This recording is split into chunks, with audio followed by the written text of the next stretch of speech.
And hello, everyone. I'm Dan Lutz, and I'm here with my co-host, DANK. And we're here on the front lines in the battle against the deep state, the cabal, the Lumadunkies, and all those that wish to enslave all of humanity for their own selfish reasons. How's it going, Tank? Well, you know what? It's going. I'm a little bit confused today. You know, I'm not sure exactly the status of things. I find that to be a little frustrating.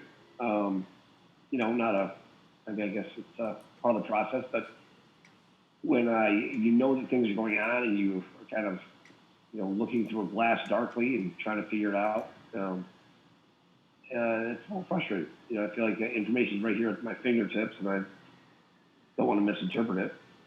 But I will share this real quick. You know, Kim she had initiated transfers and to you know, test transfers into some different accounts, and so I actually got notified by, you know, the lieutenant governor of a state, and got that information. And so they told me they could see exactly where it was going. They told me where it was going, and told me it was coming from Kim. And I was like, so I checked with Kim, and you know, Kim will always shoot these things down if they're no good. But time she verified that she did in fact send transfers, and she was able to get transfers all the way through the entire, you know, banking, blah blah blah, past their compliance and directly into the account. Wow, that's actually fantastic. That is fantastic news, right? Right directly to the account. But yes, when it got there, you're still waiting on the bank to credit the account, which I guess has to do with the credit system, which is how the banks move money through the, you know, kind of real-time gross settlement transactions with cards and stuff, right? Okay. So it was pending until Friday. And today's Friday, and lo and behold, there's nothing there. So the Ben Fulford report, which I believe is actually, you know, there's always different versions there, but if you remember, what happened was Kim put the option out to every country in the world, and she called in the debt. Every single debt she called it that the Rothschilds and the Order of the Black Sun had. She called in the debt.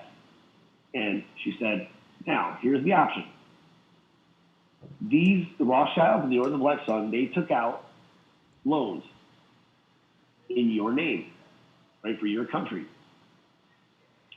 So you can pay their debt, right?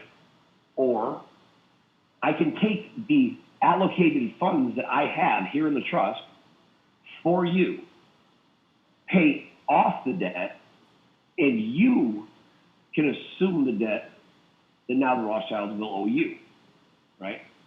So you become the debt holder. The Rothschilds now owe you a debt, right? Instead of the other way around. Mm-hmm. So now they're in debt to you, as it should be. Right? So, you know, that was the option. Now, obviously, it doesn't take a genius to figure that out. It's very simple, right? That means countries would return to have their sovereignty, and the assets that are held to them in the trust would be returned to them, right? Simple. So the Rothschilds spin that they're coming into the United States and they're, you know, cutting off they're calling in all the debts and they're taking over the United States, which is just not true. Okay, that's not what they're doing. They don't have the ability to do that because they don't actually own anything. Because what they did is, you know, they are the ones who originated the idea of own nothing, control everything, right? So now that they don't have control and they don't have ownership, people are still pandering to them because they're just used to them being in charge. Right. So anyways, so now, today, now, and I gotta say, I'm not, go ahead. People don't know that the emperor has no clothes. Exactly. So he walks out buck naked and covered in kids' eyes, right? Yeah. So, so now I might have misunderstood this because I'm just not sure. So Thomas reported last night that the credit markets will all close today, right? So in other words, what that means is everything, all the bonds, collateral debts, any kind of mortgages, all the things like that allow banks to lend out, right, are going to be closed today, right? Like officially today. So now it would appear that the other side, right, like George Soros predicted, right, like you were telling me before the call, like George Soros predicted that there'd be a crash in the economy, right? Anybody who followed the RV, they would always talk about there's going to be a major crash in the economy, right? These are common rhetoric, right? This is the dream, right? So everybody in the RV, they're throwing their bras on stage right now, going crazy, right? Like, oh, all right, the economy's going to crash. Everybody's cheering for it. But I know Kim didn't want that, right? Because that would hurt a lot of people. That would hurt a lot of people. They'd lose their retirement and things like that, right? Nobody wants that. So I for the longest time, I know Kim was stabilizing things, right? Now the market dropped, the Dow dropped I think about 4,000 points this week. So it's been a rough week for the Dow, right? Right. And I asked him what that meant. I'm like, what does it mean for the credit markets to be turned off? And she said, it means the Dow will drop 5,000 points in a week. So at first, I thought that was her doing that to kind of squeeze out whatever money they had in the market, right? But then I'm like, oh no, wait, that's what they want, right? They want to do that so they can collapse send everybody into a tizzy. And that'll draw more attention to the coronavirus, which is ridiculous, right? And everyone will start to panic, and they're trying to create fear. Meanwhile, Kim was, I misunderstood that. I thought she was squeezing them out, but maybe it's them just doing more bullshit. And then I thought, because we had transfers today, they were supposed to credit it, and they didn't. I thought maybe they're connected, and what she said is they shut off the credit today so that they didn't have to credit the account. But I don't know, to be honest. So, and I would love for somebody to hit me up after this and explain all that to me. I got a little confused in there because I'm just not sure what's real right now. Yeah, well, I hear you, and I do think that Trump is explaining it well about it not being as serious of a problem, and it is a flu, and all flus end up mutating. It's what they do. They're constantly changing. I mean, it's the aspect of it's being internalized by you, right? And then in your body, something happens to it, and when it duplicates itself, it's a little different. And so it's constantly mutating. Some mutate faster than the others, and usually they even mute themselves out of existence. They might mutate themselves out of existence. And I have queued up here the 5 from Fox, right? And they were going over the coronavirus, and we can go through that if you want. Oh yeah, let's do it. Okay, because it's really just puts things into a different perspective, right? About what's actually going on here. So, here we go. Panic around the planet. Stock markets getting smashed again today as the total number of cases worldwide tops 84,000, almost 3,000 dead. Making matters worse, there are conflicting statements over whether the situation is getting better or worse. The CDC director, on the one hand, saying the outbreak may not be inevitable here in this country. The World Health Organization, though, warning the epidemic could soon reach every country and every corner of our country, here to help us sorted it all out. Dr. Mark Siegel, our pal. Welcome. Who's right? WHO or the CDC? Is it a may not happen here, or is it inevitable here? First of all, the World Health Organization is a bunch of alarmists. And they always overstate the problem, and they always make it seem like the world is going to end. Who are they? Who is the World Health? Is it Well, not they're part the of the UN? United Nations. Is that part of the UN? Yeah, and as a matter of fact, one of their main people who's in charge of communicable diseases was a Chinese health official for over 20 years. So he has a certain vested interest, and there's a lot of power coming out of China influencing the WHO, in my opinion. And they haven't really risen up in this situation as they're useful. But I think they've been alarmist. So what's the answer to the So question? the CDC, Geraldo, the CDC hasn't been alarmist until suddenly this week they announced it's not a matter of if, but when, and they suddenly got alarmist. Here's the answer. Oh, wait. Do you think that's why Fauci got taken off the Sunday talk shows? Well, I don't. Anthony Fauci, who runs the CDC? He doesn't run the CDC. He's with the NIH. FYI. Hold on. It was Nancy Messonnier of the CDC who made that comment. It's going to get bad. And here's my answer to your question. And this is what the viewers need to know. We don't know how bad it's going to get, but here's what we do know. The purpose of public health is to contain it and control it. All this frenzy from our side, from the health side, from the doctor side, from the official side, health official side, is to prevent it from getting bad before the genie gets out of the bottle. If we get to a situation where we have embers of a fire here, the fire goes out at the end of the year. Emily, you get to the summer and the fire is out. There's no more virus. But if there's embers, it comes back in the fall, and then it can get worse. All right, let me ask you. Sorry. I know, look, this thing. My wife's crazy trying to get them. Everybody's trying to get them sold out on Amazon. All right, I put this on. Is this to protect me or to protect you from me? It's your mustache, Geraldo. Don't you know that? You be serious or get no. Facial hair is an issue. We have a major crisis. You know what he's had in that mustache? It's hard as That's right. It's worse than coronavirus. No, but it's true. Can you answer the question? Is it to protect you from me or me from you? Your wife is lovely, and I want to inform her right now. Here's the answer. The answer is the mask is only useful if you actually have symptoms. If you have a flu or a cold or a coronavirus and you're coughing or sneezing, the mask prevents those droplets from spreading to other So people. it's a public service, a public. But only if you're sick. Only if you're sick. If you're not sick, Yeah. you're spreading a fear message. I got a mask. I got to protect myself against what? It's not right next to you. It isn't coming down the street. Would you wear one? And as a matter of fact, if you don't have the illness and you got the mask, you know what happens? You rub the mask, you put something in your eye, it collects viruses. That's the most useful thing. Doctor, can I mask yay or nay? No, if you're not sick. Okay. Yes, if you're sick. I was just going to ask, what?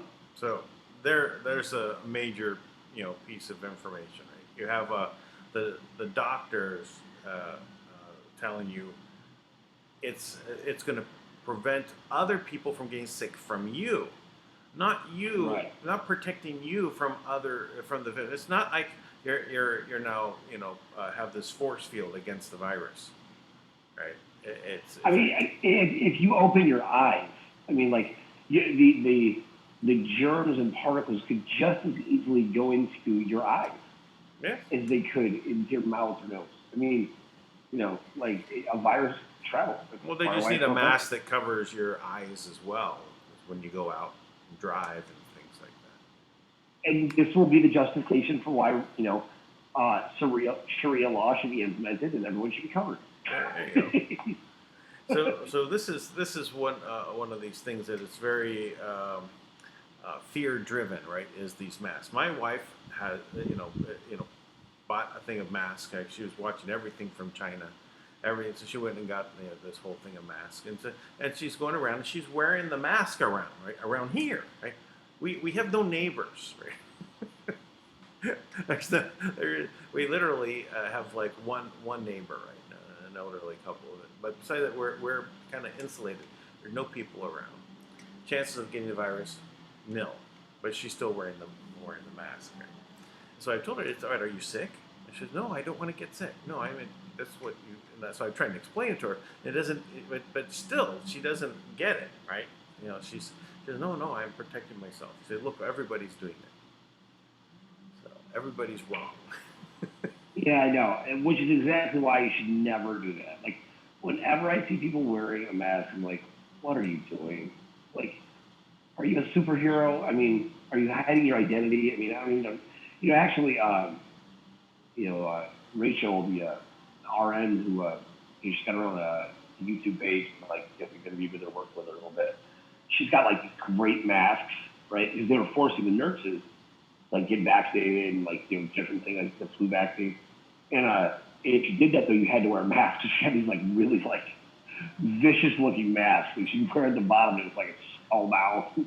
But it was cool looking though. But I was like, no, not something you want your nurse wearing. Oh yeah, there's some that, or the masks look like they're just the other jawline of some other person, right? You just look at that. That's a weird person. Oh, that's a mask, right? And it's just a picture across their mask of a normal jawline. If I could have anticipated this happening, I mean that's a great profit industry, Like you just make designer masks for people. I'm sure they would go crazy, they go gonzo right now. I'll design them, set them up on a webpage up, probably sell a million of them. Who knows? Yeah. Hey, I got something else that we can look at. It's a little bit different subject though. Okay, drop it. So this is Enki versus Enlil. So way far away from the. I like this. I like this. I think it actually supports what I've described. So I like this a lot. So drop it. Yeah. Cool. All right. So just a little bit of a setup, right? So Enki versus Enlil. These are the gods, right? The sons of Anu, right? And Anu being the god of Nibiru, right, in the heavens, right? And the two sons are here on Earth, and and Enki's the one that did the I said, hey, let's make ourselves a slave race, and let's make people, humans, and a couple attempts at it, right? And so the revamp, of it was us, and that's when Enki did he did a little bit more. I mean, he was being very creative, right? He took really pride in this because this was like not his first attempt, right? There was the pre-Adamic. Well, he couldn't get yet. There was the Adamites, but it was all guys. It was all guys, so they didn't reproduce. Yeah. So they're just for mining, right? You only need, and they had birthing mothers, right? Well, actually, I mean, so what happens is, like, if you look at the Bible text, right? It doesn't say this, but it says God, the Assyrian God, which is in this case it's really Anu. He says to Enki, or he says to Adam, right? Because there's just Adam. There's no Eve, right? It's just Adam, and he says, "Be fruitful and multiply." Right? That's what he said. Now, how could he do it? There's no Eve. There's no woman to multiply with. So he modifies it and makes Eve. But to do that, he had to give Eve the divine spark, and thus humanity. And then that's what he. So the divine spark of creation. Right. But because to create, the creation of life, is something that is divine. That's why we are divine beings, because Enki did that. All right, so let's go through this. All right, starting obviously with the foot on top of a serpent here, right? And was extensively villainized by his opponents to ensure that he could never again secure a widespread following among human beings. Enki's title was changed from Prince of Earth to Prince of Darkness. He was labeled other horrible epithets: Satan, the devil, evil incarnate, monarch of hell, lord of vermin, prince of liars, and more. He was portrayed as the mortal enemy of a supreme being and as the keeper of hell. People were taught that his only intentions were to spiritually enslave everyone, and that everything bad on earth was caused by him. Humans were encouraged to detect him in all of his future lives or incarnations, and to destroy him and his creations whenever he was discovered. All beliefs and practices named after his various appellations, Satanism, devil worship, etc., were to be made so horrific and degrading that no right-thinking person would or should have anything to do with them. He and his followers were to be viewed by human beings with nothing but the utmost loathing. This is not to say that Enki was actually portrayed by ancient Sumerians as a saint. He was not. He was described in Mesopotamian texts with distinct character flaws. Enki was a genius who could get things done, but who was often careless about anticipating the consequences of how he went about accomplishing his goals. By engineering a work race, Enki wound up giving his enemies a powerful tool of spiritual repression. Enki then appears to have compounded the blunder by founding and or empowering the early Snake Brotherhood, which, after its reported defeat, continued to remain a powerful force in human affairs, but under the domination of the very custodial factions that Enki and the original Brotherhood were said to have opposed. So basically, this Brotherhood of the Snake, right, that he set up for the advancement of the beings, his project, right. And he wanted to boost them up spiritually, right, and have them ascend. And even there's didn't say here, but in other data showing that he had put in even the aspect of all of his best knowledge and like putting in all the chakras lining up within us to have this all designed in a way that is divine, right? So he put everything he had into this creation. He was very proud of it. He wanted to have it ascend. But the competitors, his competitor Enlil, is basically basically turned it around on him, right? And so that order of the snake, as they're saying, was defeated. And then so the ones that were that the order of the snake was going up against are the winners, rewriting history. And this is what we end up with. Continue. History indicates that the Brotherhood was turned under its new custodial gods into a chilling weapon of spiritual repression and betrayal, despite the efforts of many sincere humanitarians to bring about true spiritual reform through Brotherhood channels all the way up until today. By reportedly creating a work race and the Brotherhood of the Snake, Enki had helped build a trap for billions of spiritual beings on Earth. The Brotherhood of the Snake has been the world's most effective tool for preserving mankind's status as a spiritually ignorant creature of toil throughout all of history. Perhaps the most paradoxical of lessons is that our God, in a physical sense, Enki, is the one who we today call the devil, whereas our oppressor, the one who has been dead set against the advancement of mankind, the one who literally regarded us as a disposable piece of trash, is the one we now worship as our God, Enlil, the primary Jehovah/Yahweh of the Old Testament. Yeah. Oh. So it's all right. The ultimate. Ultimate betrayal, right? Yeah, ultimate betrayal. So, okay, like I think it's interesting to me. It seems like kind of obvious. The symbolism of the serpent, right, in the scriptures, the way it lays out. So you have the first reference to the serpent in Genesis where it says, "And the serpent beguiled Eve," right? Now, you can also look at that as the Kundalini, right? Because the Kundalini is like you're talking about with the chakras, right? The activation of this creative energy that goes up, that generates up through your lower chakra, right, and up through your spine. And it's supposed to activate all of this creative energy and sexual energy and all these things in your body, which really point to the. Hello.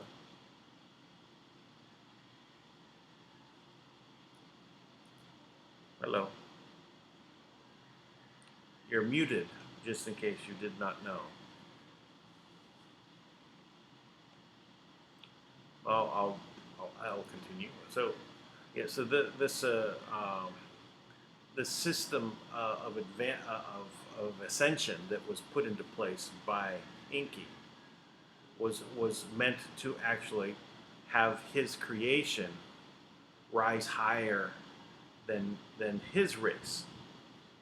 And this is where the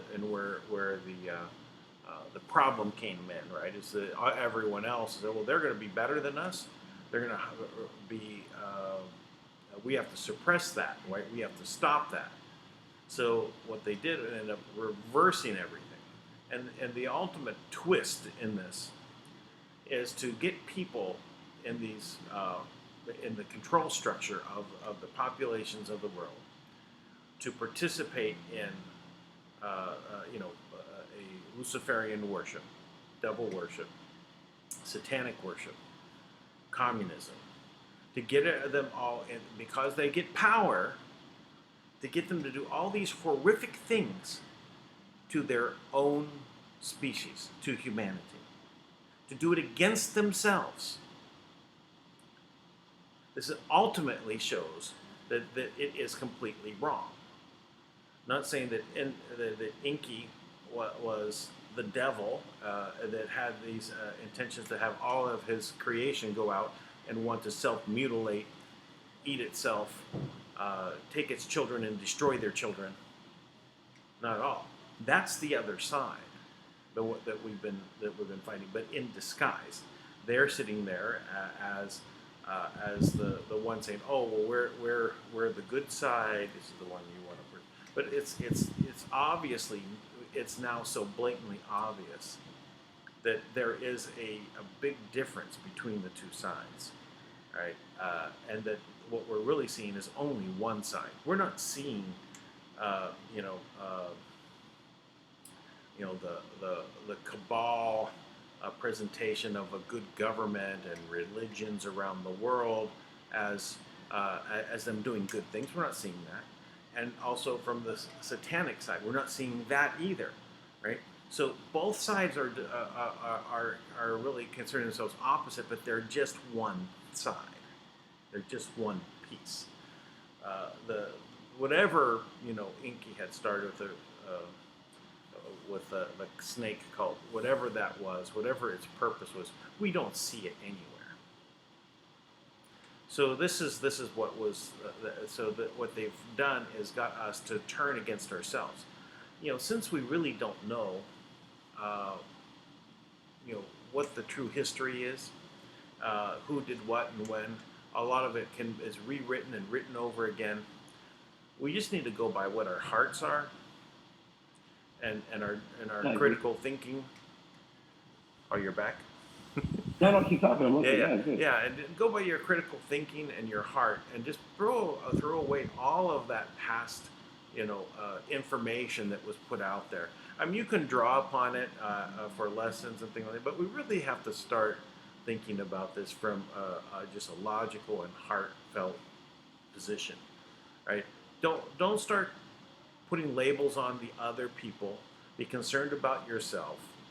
Look at what you're trying to do in your life to make things better. And then when you see an issue and you need to take up and bring other people together, speak about what the goals are. Don't cast labels on the other side and start dividing. Find the common ground and start building, right? That's what we have to build consensus. Yeah. I mean, one of the first things you said, Tank, is everyone can agree upon clean food, clean air, clean water, and saving our children. This beyond that, when we get done with those, we can talk about the other things.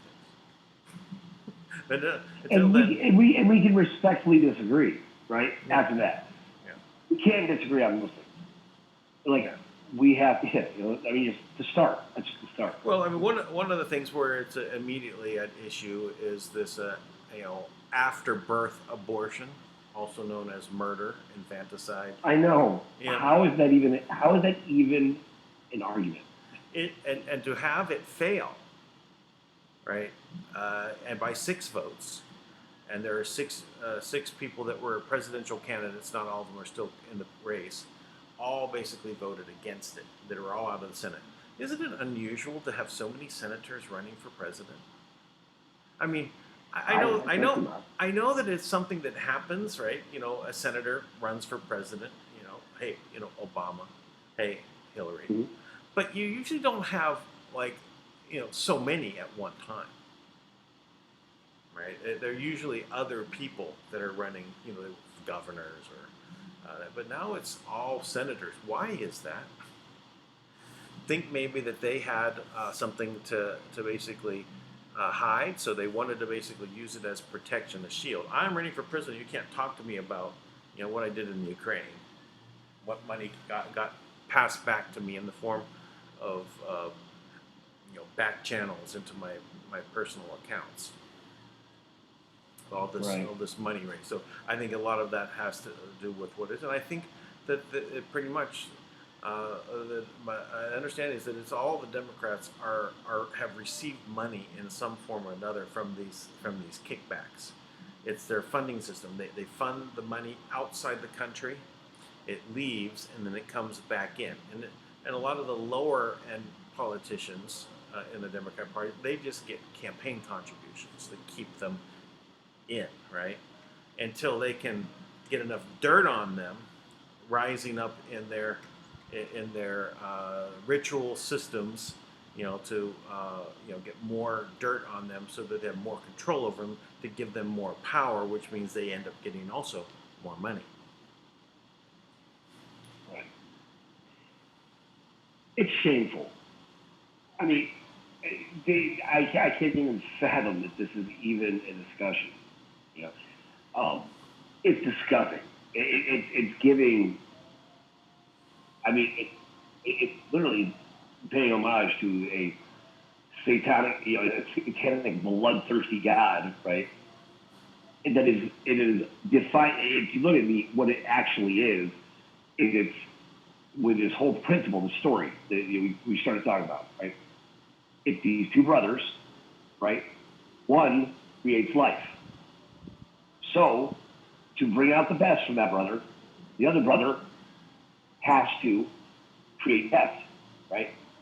So together, it's a symbol. It's symbolism, right? The two are they establish kind of a homeostasis of a relationship, right? The universe needs balance. So, you know, one brother wants to understand what it is to create, the other one wants to understand what it is to destroy. So they have to constantly oppose each other. So the very creation of life comes.